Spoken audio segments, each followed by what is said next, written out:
Hello everyone, মই ধ্ৰুৱশ্ৰী ৰাজখোৱা আন এটা ভিডিঅ' লৈ আহিছোঁ তোমালোকলৈ আৰু এই ভিডিঅ'টোত আমি এটা নতুন টপিক আৰু এটা ভাল লগা টপিক যিটো টপিক তোমালোকে নাজানিলে বা যিটোৰ কনসেপ্ট তোমালোকৰ নাথাকিলে ক্লাছ 8 হওক বা 9 হওক বা 10 হওক বা ইন ফিউচাৰ যদি তোমালোকে জিঅ'মেট্ৰি পঢ়িবলৈ যোৱা তেতিয়া তোমালোকৰ প্ৰবলেম হ'ব গতিকে প্ৰথমতে আমি জানিব লাগিব সমান্তৰাল সৰলৰেখা কি হয় সমান্তৰাল সৰলৰেখা বুলি ক'লে আমি এনেকুৱা কিছুমান ৰেখাৰ কথা বুজিম যিবোৰ ৰেখাই কেতিয়াও কটাকটি নকৰে ধৰি লোৱা এনেকুৱা মই ড্ৰ কৰি দিছোঁ চাই যাবা যিমান পাৰা বুজিবলৈ চেষ্টা কৰিবা বুজিবতো লাগিবই এনেকৈ এডাল ৰেখা আঁকিলোঁ আৰু এডাল এনেকৈ ৰেখা আঁকিছোঁ এই ৰেখা দুডাল যদি চাওঁ এই ৰেখা দুডালে কিন্তু কেতিয়াও কটাকটি নকৰে প্ৰথম ৰেখাডাল এডাল দ্বিতীয় ৰেখাডাল এডাল এই দুইডাল ৰেখাই কিন্তু কেতিয়াও কটাকটি কৰিব নোৱাৰে কেলৈ নোৱাৰে কাৰণ যদি প্ৰথম ৰেখাডালো আমি বঢ়াই গৈ থাকোঁ এফালে বাওঁহাতে বহাওঁ বা সোঁহাতে বহাওঁ দ্বিতীয় ৰেখাডালো যদি বাওঁহাতে বা সোঁহাতে বঢ়াই গৈ থাকোঁ তেতিয়া সেই ৰেখাকেইডালে কেতিয়াও কটাকটি কৰিব নোৱাৰিব কাৰণ সিহঁতে মিলিবই নোৱাৰে কিন্তু দুডাল ৰেখা যদি মই এনেকৈ আঁকো এডাল ৰেখা এনেকৈ দিলোঁ আনডাল ৰেখা এনেকৈ দিলোঁ দেখা পালা যে সিহঁতে কটাকটি কৰিলে নাইবা এডাল ৰেখা মই এনেকৈ দিছোঁ আৰু আনডাল ৰেখা মই এনেকৈ দিছোঁ এতিয়া তলৰ ৰেখাডাল যদি ওপৰলৈ বঢ়াই গৈ থাকোঁ নিশ্চয় তাত গৈ পেলাই প্ৰথম ৰেখাডালত কটাকটি কৰিব গতিকে এনেকুৱা ৰেখাবোৰক যিবোৰে কটাকটি কৰে সেইবোৰক কওঁ আমি কটাকটি কৰা ৰেখা আৰু যিবোৰে কটাকটি কৰিব কেতিয়াও নোৱাৰে বঢ়াই দিও লাগিলে কিন্তু তথাপিতো সিহঁতি কটাকটি কৰিব নোৱাৰে তেনেকুৱা ৰেখাক আমি কি বুলি ক'ব লাগিব সমান্তৰাল ৰেখা বুলি ক'ব লাগিব এতিয়া সেই সমান্তৰাল ৰেখাৰ লগত জড়িত ৰেখা আৰু কোন পাঠটোত বহুতখিনি কনসেপ্ট আছে সেই কনসেপ্টখিনি আমি বুজিবলৈ চেষ্টা কৰিব লাগিব তাৰ কাৰণে আমি দুডাল ৰেখা লৈ লওঁ প্ৰথম ৰেখাডাল এডাল স্কেলৰ সহায়ত কৰিবলৈ চেষ্টা কৰিছোঁ বাৰু এডাল স্কেল ল'লোঁ এতিয়া প্ৰথম ৰেখাডাল আঁকো কালাৰটো লাইট ল'ব লাগিব হোৱাইট লৈ লওঁ হোৱাইট কালাৰ লৈ লওঁ অ'কে এডাল ৰেখা এডাল আৰু আনডাল ৰেখা এডাল এই দুডাল ৰেখা ল'লোঁ হ'ল এতিয়া এই ৰেখা দুডাল নিশ্চয় কটাকটি কৰা ৰেখা হ'ব কাৰণ ইহঁতি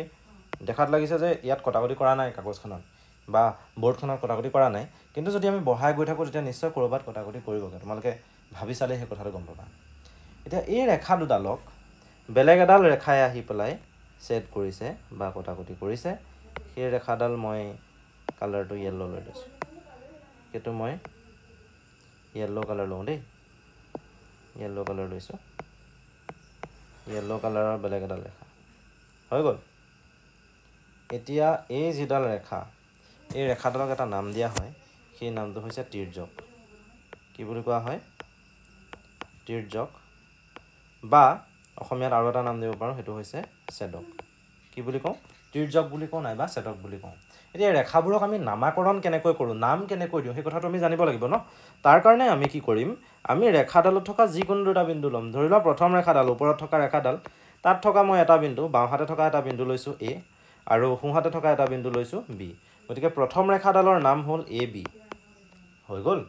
দ্বিতীয় ৰেখাডালৰ নাম আমি চি ডি ল'ব পাৰোঁ দ্বিতীয় ৰেখাডালৰ বাওঁফালে থকা এটা বিন্দু লৈ লৈছোঁ সেইটো হৈছে চি খালি এইটো প্ৰান্ত বিন্দু নহয় দেই ৰেখা আছে ৰেখাত প্ৰান্ত বিন্দু থাকিবই নোৱাৰে গতিকে চিটো প্ৰান্ত বিন্দু নহয় আমি জাষ্ট এটা বিন্দু লৈছোঁ যিটো ৰেখাডালত আছে সেই বিন্দুটোকে আমি কি নাম দিছোঁ চি নাম দিছোঁ আৰু সোঁহাতে থকা এটা বিন্দু লৈছোঁ সেই বিন্দুটোক নাম দিছোঁ আমি ডি গতিকে ওপৰৰ ৰেখাডাল হৈছে এ বি আৰু তলৰ ৰেখাডাল হৈছে চি ডি ফাৰ্ষ্ট লাইনডাল হৈছে এ বি ছেকেণ্ড লাইনডাল হৈছে চি ডি এ বি আৰু চি ডিক যিডালে ছেট কৰিছে যিডালে দুইডালকে ছেট কৰিছে য়েল্ল' কালাৰৰ লাইন যিডাল দিছোঁ সেইডালক আমি কি বুলি কৈছোঁ তিৰ্যক বা ছেদক বুলি কৈছোঁ আৰু সেইডালৰো নামটো আমি যিহেতু দিব লাগিব দিবলৈ আমি চেষ্টা কৰোঁ ওপৰত পি দিলোঁ আৰু তলত মই দিলোঁ কেপিটেল কিউ খালি ইয়াত লেটাৰবোৰ আমি কোনবোৰ লেটাৰ ইউজ কৰিছোঁ কেপিটেল লেটাৰ্ছ ইউজ কৰিছোঁ কেপিটেল লেটাৰ ইউজ কৰিলে আমি দুটা লেটাৰ ইউজ কৰিব লাগিব নাইবা যদি স্মল লেটাৰ ইউজ কৰোঁ তেতিয়া এটা লেটাৰেৰেও বুজাব পাৰোঁ অৰ্থাৎ কেনেকৈ বুজাম চাবা এ বি যিডাল ৰেখা আছে সেইডালক নামটোতো এ বি দিলোঁৱেই তলৰ যিডাল চি ডি ৰেখা তাৰ নামটো মই চি ডি দিলোঁ আৰু যিডাল তিৰ্যক আছিলে তিৰ্যকডাল দেখা পাইছা পি আছে এটা বিন্দু কিউ আছে গতিকে সেইডালৰ নামটো হ'ব পি কিউ এতিয়া মই এ বিডালক কিবা এটা বেলেগ আখৰেৰে বুজাবলৈ চেষ্টা কৰোঁ এটা আখৰ ল'লে আমি স্মল লেটাৰ লৈ বুজাম গতিকে স্মল এম আখৰটোৰে বুজাব পাৰোঁ এ বি ৰেখাডাল গতিকে মই এ বি ৰেখা কওঁ বা এম ৰেখা কওঁ একে কথা ঠিক সেইদৰে চি ডি ৰেখা বুলি যদি কওঁ সেইডালক মই এল বুলি যদি কওঁ ঠিক আছে চি ডি ৰেখাডালক আমি এল ৰেখা বুলিও ক'ব পাৰোঁ ঠিক সেইদৰে যিডাল পি কিউ তিৰ্যক আছিলে বা যিডাল ৰেখা আছিলে যিডালে আন দুডাল ৰেখাক ছেট কৰিছিলে সেইডালক আমি নাম দি দিলোঁ ধৰি লোৱা এন ৰেখা গতিকে পি কিউডালক কিহেৰে বুজাই আছে এনেৰে বুজাই আছে হ'ল এতিয়া নিশ্চয় তোমালোকে বুজি পালা আইডিয়াটো হ'ল দুটা আখৰ ব্যৱহাৰ কৰি আমি লিখিব পাৰোঁ তেতিয়া আমি কেপিটেল লেটাৰ ইউজ কৰিম বা এটা আখৰ লিখি যদি এডাল ৰেখাক বুজাবলৈ চেষ্টা কৰোঁ তেতিয়া আমি স্মল লেটাৰো ইউজ কৰিব পাৰোঁ স্মল লেটাৰ ইউজ কৰি আমি দেখুৱালোঁ এতিয়া মই ইয়াত উৎপন্ন হোৱা কেইটামান কোণৰ কথা আলোচনা কৰিম মই এই নামখিনি আঁতৰাই লৈছোঁ যাতে তোমালোকৰ প্ৰব্লেম নহয় তোমালোকে নিজৰ বহীত ভালদৰে অংকন কৰি পেলাই লিখি ল'ব পাৰিবা গোটেই বস্তুখিনি যিমানেই লিখি পেলাই বুজিবলৈ চেষ্টা কৰিবা সিমানেই তোমালোকৰ কাৰণে সহজ হ'ব এতিয়া চাবা পি কিউ ৰেখাডালে যিহেতু এ বি আৰু চি ডিক ছেট কৰিলে এ বিক ছেট কৰা বিন্দুটো লৈ ল'লোঁ মই এম আৰু চি ডিক ছেট কৰা বিন্দুটো লৈ ল'লোঁ মই এন নিজৰ সুবিধাৰ্থে মই দুটা বিন্দু আকৌ ল'লোঁ এটা এম আৰু এটা এন গতিকে ছেদবিন্দু ইয়াত এটা এম আছে আৰু এটা এন আছে হ'ল এতিয়া ইয়াত কেইটামান কোণ উৎপন্ন হৈছে এম বিন্দুত 4টা কোণ উৎপন্ন হোৱা দেখা পাইছোঁ সৰু সৰু 4টা কোণ আৰু আমি ক'ব পাৰোঁ খালি এতিয়া বেলেগ কোণলৈ নাযাওঁ আমি জাষ্ট 4টা কোণ ধৰিম সেই 4টা কোণ কেইটা ল'ম সেই 4টা হৈছে প্ৰথমটো হৈছে পি এম বি এটা হৈছে পি এম এ এটা হৈছে এ এম এন আৰু এটা হৈছে এন এম বি গতিকে এইফালে উৎপন্ন হোৱা কোণটো পি এম বি এইফালে বাওঁহাতে উৎপন্ন হোৱা কোণটো কোণ পি এম এ তলত উৎপন্ন হোৱা কোণটো কোণ এ এম এন আৰু সোঁহাতে তলত উৎপন্ন হোৱা কোণটো এন এম বি খালি ইয়াত আমি কোণৰ চিহ্নটো দিব লাগিব এতিয়া আৰু ভালদৰে বুজাবলৈ চেষ্টা কৰোঁ পি এম বি যিটো কোণ এইটো চোৱা এইটো পি এম বি এই কোণটোক কোৱা হ'ব পি এম বি কোণ অৰ্থাৎ এইটো সোঁহাতে ক'ত উৎপন্ন হৈছে সোঁহাতে ওপৰত সোঁহাতে পি এম বি কোণ তাৰপাছত আহিলে এয়া এইটো কোণ কি হ'ব এইটো হৈ যাব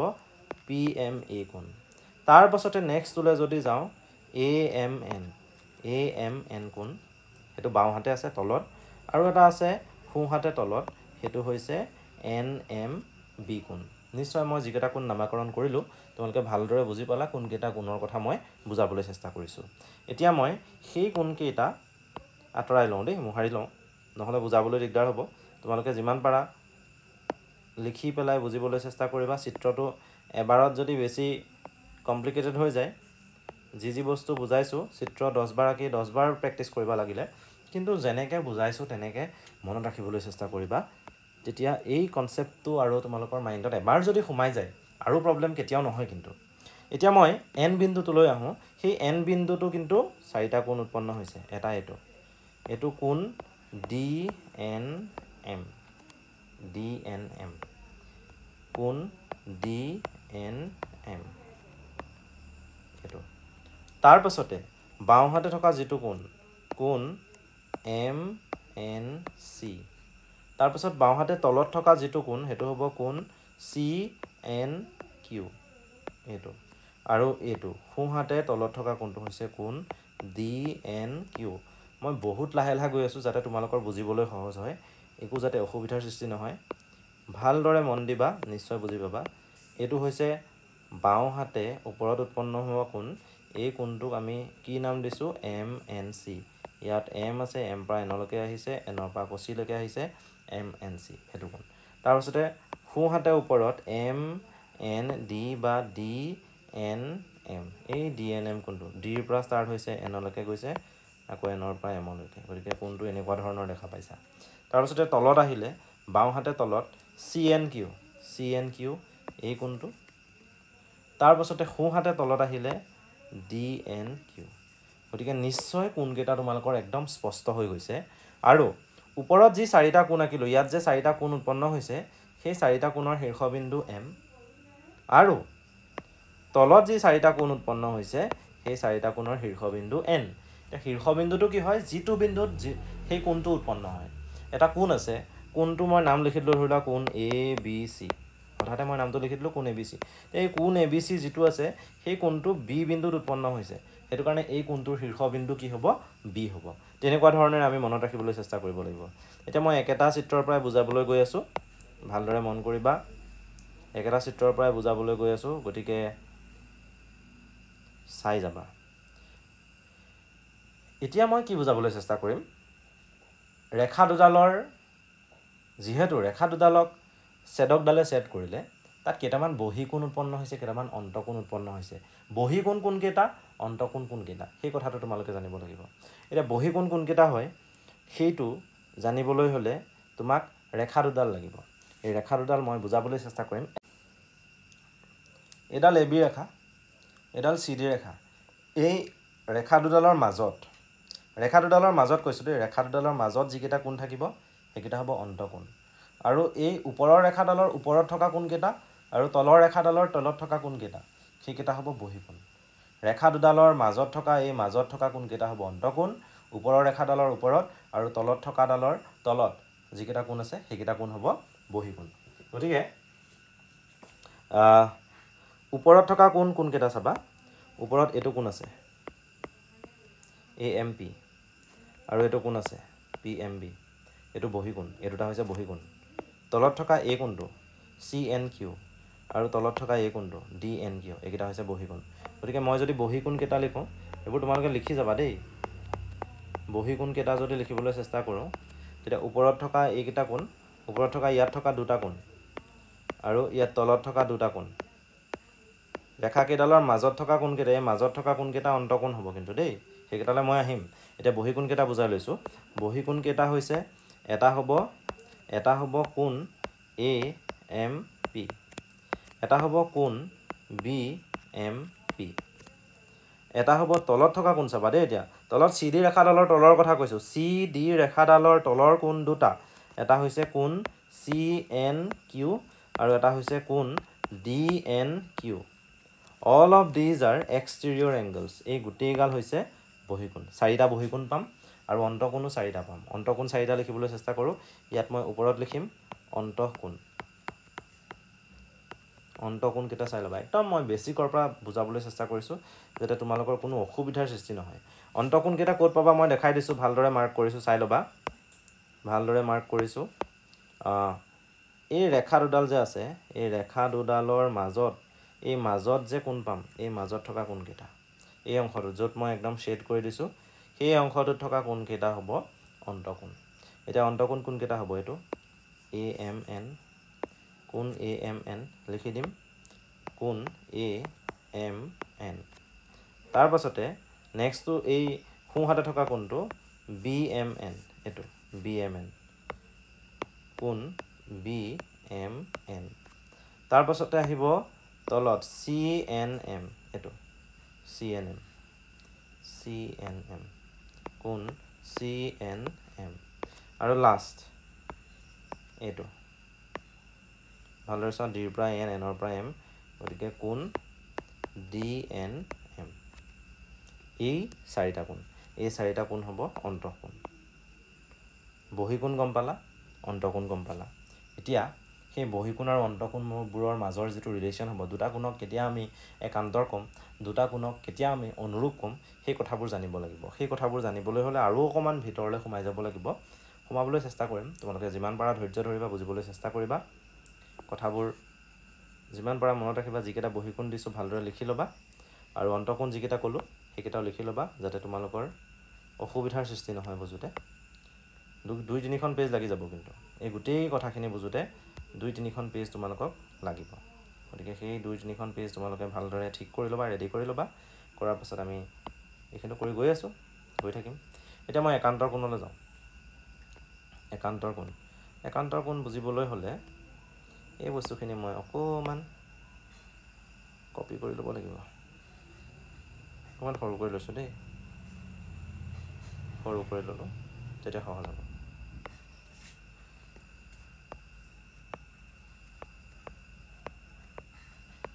একান্তৰ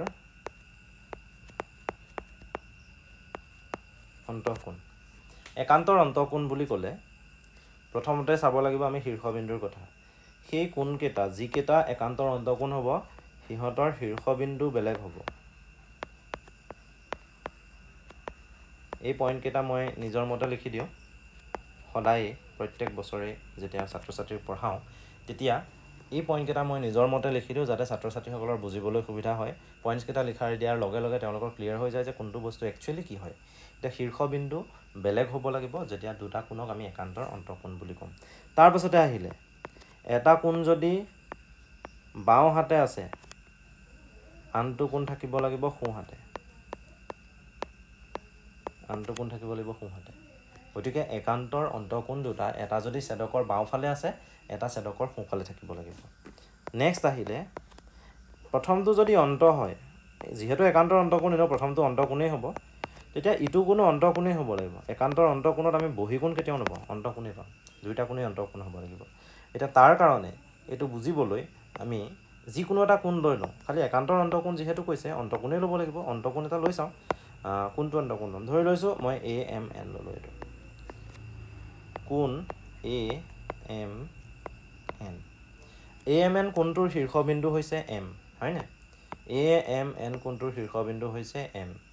এতিয়া আমি একান্তৰ অন্তঃকোণ পাবলৈ হ'লে দুইটা কোণৰ শীৰ্ষবিন্দু বেলেগ হ'ব লাগিব M শীৰ্ষবিন্দুত অলৰেডি মই এটা কোণ ল'লোঁ ইটো শীৰ্ষবিন্দু হৈছে N গতিকে নেক্সট কোণটো N বিন্দুতেই থাকিব লাগিব গতিকে আমি সেকেন্ড যিটো কোণ হ'ব সেই সেকেন্ড কোণটো আমি M বিন্দুত বিচাৰি থাকি কোনো ধৰণৰ লাভ নহ'ব আমি কোনটো বিন্দুত বিচাৰিব লাগিব N বিন্দুত বিচাৰিব লাগিব এতিয়া মই N বিন্দুলৈ গ'লো তোমালোকেও N বিন্দুটো চোৱা ভালদৰে N বিন্দুটো চাবা তাত লক্ষ্য কৰিবা একদম দেই তাৰ পৰা যেটো কনসেন্ট্ৰেশন আছে কনসেন্ট্ৰেশনটো ব্ৰেক নকৰিবা N বিন্দুত একদম ফোকাস কৰি ৰাখা এতিয়া ভালদৰে চাবা পইণ্ট কেটা শীৰ্ষবিন্দু বেলেগ হ'ব লাগিব বেলেগ কৰিলো নেক্সট আহিলে এটা কোণ যদি বাওঁ হাতে আছে আনটো কোণ সোঁ হাতে হ'ব লাগিব আৰু এটা কথা বাওঁ সোঁ কৰাৰ আগতে দুইটা কোণ কি হ'ব লাগিব অন্তঃকোণ হ'ব লাগিব দুইটা কোণ যদি অন্তঃকোণ হয় প্ৰথম কোণটো মই অন্তঃকোণ লৈছো সেকেন্ড কোণটো ইয়াত N বিন্দুত থকা অন্তঃকোণেই হ'ব লাগিব গতিকে N বিন্দুত থকা এই বহিকোণটো আৰু N বিন্দুত থকা এই বহিকোণটো সেইকেইটা আমাক দৰকাৰেই নাই আমি কোণ কেটা লম আমি অন্তঃকোণ কেটা লম গতিকে N বিন্দুত চাৰিটা কোণৰ ভিতৰত দুটা কোণে কিন্তু বহিকোণ সেই বহিকোণ কেটা আমাৰ কোনো ধৰণৰ দৰকাৰ নাই এতিয়া সেইকেইটাক বাদ দিয়া তোমালোকে N বিন্দুত উৎপন্ন হোৱা এটো অন্তঃকোণ আৰু এটো অন্তঃকোণলৈ আহা দুটাই অন্তঃকোণ আছে সেই অন্তঃকোণ কেটালৈ ভালদৰে লক্ষ্য কৰা অন্তঃকোণ কেটা হৈছে এটা CNM আৰু এটা হৈছে কোণ DNM এই দুটা CNM আৰু DNM এই দুটা কোণে আছে এই দুটা কোণৰ ভিতৰত কোনটো হয় এক্স্যাক্টলি আমি হেতু উলিয়াব লাগিব তাৰ কাৰণে এই সেকেন্ড পইণ্টটো চোৱা এটা কোণ বাওঁফালে থাকিলে আনটো কোণ সোঁফালে থাকিব লাগিব ছেদক হৈছে এডাল প্ৰথম কোণটো ছেদকৰ বাওঁফালে আছে সেকেন্ড কোণটো ছেদকৰ সোঁফালে থাকিব লাগিব গতিকে N বিন্দুত অন্তঃকোণ আৰু সোঁফালে থকা এটাই আছে হেতু হৈছে এটো এই কোণটো কি হয় কোণ DNM কোণ DNM গতিকে AMN কোণটোৰ যেটো একান্তৰ অন্তঃকোণ সেই কোণটো হৈছে কোণ DNM এখিলৈকে নিশ্চয় বুজি পালা ইয়াৰ পাছত আমি যাওঁ বেলেগ এটা কোণলৈ সেই কোণটো মই বেলেগ এটা কালাৰ লৈ বুজাবলৈ চেষ্টা কৰিম ধৰি লোৱা কালাৰটো কি লৈছো পিংক টাইপ লৈছো পিংক কালাৰ এই কোণটো কি BMN কোণ BMN BMN ৰ শীৰ্ষবিন্দু হৈছে M এতিয়া আমি নেক্সট কোণটো M বিন্দুত চাব নালাগে N বিন্দুত চাব লাগিব আৰু N বিন্দুত আমি বহিকোণ চাব নালাগে অন্তঃকোণ চাব লাগিব অন্তঃকোণ দুটাই আছে এটা হৈছে CNM আৰু এটা হৈছে কোণ DNM খালি কথাটো হ'ল BMN কোণটো আমাৰ কোনফালে আছে চোৱা BMN এই কোণটো এই ছেদকডালৰ কোনফালে আছে ৰাইটত আছে সোঁফালে আছে ৰাইটত আছে হয়নে সোঁফালে আছে গতিকে নেক্সট কোণটো কোনফালে থাকিব লাগিব সোঁফালে নে বাওঁফালে বাওঁফালে থাকিব লাগিব এতিয়া CNM আৰু DNM ৰ ভিতৰত কোনটো বাওঁফালে আছে CNM যদি চোৱা CNM বাওঁফালে আছে DNM সোঁফালে আছে গতিকে বাওঁফালে থকা কোণটো ল'ব লাগিব CNM বাওঁফালে থকা কোণটো ল'ম সেই কোণটো হৈছে কোনটো সেই কোণটো হৈছে CNM গতিকে নেক্সট কোণটো হ'ব আমাৰ CNM লিখিলো ইয়াত কোণ CNM গতিকে একান্তৰ অন্তঃকোণৰ যিকেইটা জোৰ আছিলে সেই জোৰকেইটা পাই গলো প্ৰথমটোত কোন দুটা কোণ আছে AMN আৰু DNM আৰু সেকেন্ডটোত কোন কেইটা আছে BMN আৰু CNM আৰু এটা কথা অকমান ডিটেইলত বুজাবলৈ চেষ্টা কৰো চাবা দেই অকমান ডিটেইলত বুজাবলৈ চেষ্টা কৰো ভালদৰে মন কৰিবা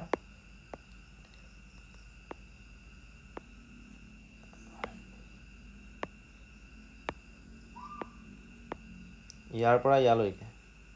এই অংশখিনি প্ৰথম কোণটো বুজাবলৈ চেষ্টা কৰিছো দেই প্ৰথম কোণটো চাবা প্ৰথম কোণটো এটো আৰু এফালে এটো এই শ্বেপটো কেনেকুৱা দেখা পাইছা এনেকুৱা টাইপৰ আছেনে জেড শ্বেপ জেড শ্বেপত এই কৰ্নাৰত থকা যিকেইটা কোণ সেইকেইটাই হ'ব একান্তৰ অন্তঃকোণ গতিকে জেড শ্বেপ যদি থাকে এই কৰ্নাৰত থকা কোণকেইটা হ'ব একান্তৰ অন্তঃকোণ খালি অকল বোলে জেড আছে সেইটো নহয় তাৰ উল্টাটো হ'ব পাৰে এনেকুৱা শ্বেপতো হ'ব পাৰে তেনেকুৱা শ্বেপ হ'লেও এই কোণটো আৰু এই কোণটো এই দুটা কোণক আমি কি বুলি ক'ব পাৰিম একান্তৰ অন্তঃকোণ বুলি ক'ব পাৰিম খালি এইবোৰ বেলেগ বেলেগ প্ৰব্লেমত আহিব সেই প্ৰব্লেমবোৰ যেতিয়া আমি সলভ কৰিবলৈ চেষ্টা কৰিম তেতিয়া তোমালোকৰ যিবোৰ আইডিয়া আছে সেই আইডিয়াবোৰ বেছি ক্লিয়াৰ হ'ব গতিকে থিয়ৰিটিকেলি যদি চাবলৈ যাওঁ নিশ্চয় ক্লিয়াৰ হৈছে খালি প্ৰব্লেমবোৰ যেতিয়া কৰিম বা যিবোৰ প্ৰশ্ন আছে তোমালোকৰ কিতাপত সেই প্ৰশ্নবোৰ যেতিয়া আমি সমাধান কৰিবলৈ চেষ্টা কৰিম তেতিয়া কনচেপ্টবোৰ মই আকৌ দিবলৈ চেষ্টা কৰিম তেতিয়া প্ৰত্যেকটো প্ৰব্লেমত যেতিয়া এপ্লাই কৰি গৈ থাকিবা নহয় কনচেপ্টবোৰ ধুনীয়াকৈ ক্লিয়াৰ হ'ব আৰু এই কনচেপ্টবোৰ আৰু ভৱিষ্যতে কেতিয়াও কিন্তু নাপাহৰা গতিকে তোমালোকে ভিডিঅ'বোৰ চাই থাকিবা যদি ভিডিঅ'বোৰ ভাল পাইছা তেতিয়াহ'লে ভিডিঅ'বোৰ লাইক কৰিবা শ্বেয়াৰ কৰিবা আৰু আমাৰ চেনেলটো যদি ছাবস্ক্ৰাইব কৰা হোৱা নাই তেতিয়াহ'লে কৰি ল'বা প্লাছ আৰু এটা কথা যদি ভাল পাইছা ভিডিঅ'টোৰ পৰা যদি উপকৃত হৈছা তেতিয়াহ'লে বুজি পাইছোঁ বুলি কমেণ্ট ছেকশ্যন যিটো আছে তাত জাষ্ট লিখি দিবা মই বুজি পাইছোঁ আৰু নিজৰ নামটো উল্লেখ কৰিবা তাত ঠিক আছে এতিয়া কোনে কোনে বুজিছা সেই ষ্টুডেণ্ট কেইজনৰ নাম লৈ পেলাই মই নেক্সট ভিডিঅ'টো ষ্টাৰ্ট কৰিবলৈ চেষ্টা কৰিম ধন্যবাদ